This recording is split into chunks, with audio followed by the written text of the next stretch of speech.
All right, welcome back. Hillary Clinton and the Democratic National Committee now at the center of another alleged scheme here. A brand new complaint filed with the Federal Election Commission alleges that the Hillary Victory Fund solicited cash, a lot of cash, from big name donors and then sent it through state chapters of the party and then back to the DNC before it finally ended up with the Clinton campaign and all the money that they raised to try to get her elected president. Here now to react to this is the author of Clinton Incorporated and contributing editor for the Washington Free Beacon, Daniel Halper. Daniel, explain this to us in a way we can understand exactly what is wrong with what she's alleged to have done here and what the party is alleged to have done here.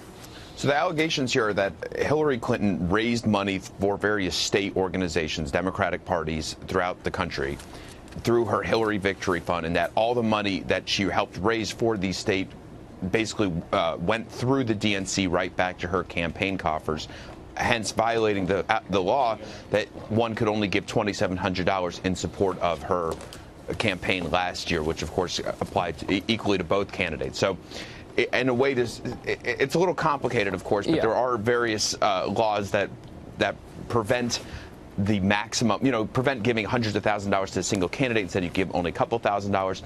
This appears to have been some sort of violation of that. And I think what we're seeing is not just an accusation against Hillary Clinton, though it is. We're seeing a really test of the campaign finance laws and perhaps a push to change the campaign finance laws at a national level. Yeah, and in her defense, you were saying that this is something that a lot of politicians most likely are doing and are doing. But this is just where she got kind of caught here. And so basically, you're saying there's a limit on how much you can give to the, to a national campaign, to a presidential campaign, and they skirt around it by sending it through the state chapter, and then it ends up in her pocket anyways. And these are big name donors. The guy that created Family Guy, Seth MacFarlane, was one of the guys that donated, I think, a pretty handsome amount of money, right?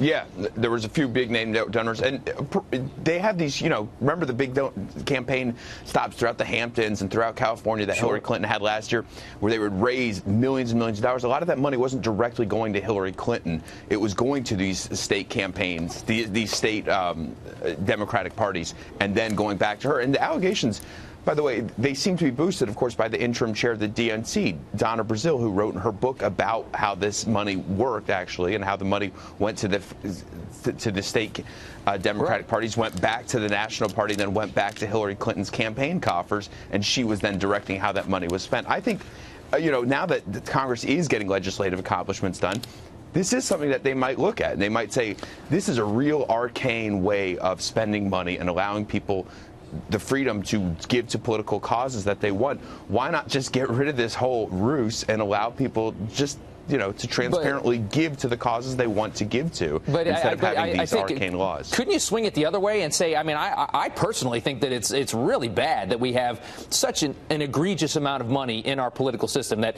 Hillary Clinton, they raised, I think, $1 billion in all and spent it towards this campaign. And it's so much money that our politicians are always indebted to their big donors, and that's why they are pawns for the wealthy. And I think that's a real big issue that I think Donald Trump addressed with his populist message of, no more of this. I'm a billionaire. I don't owe anybody anything. I want to do this without coming in and having to pay back all these people that got me into office.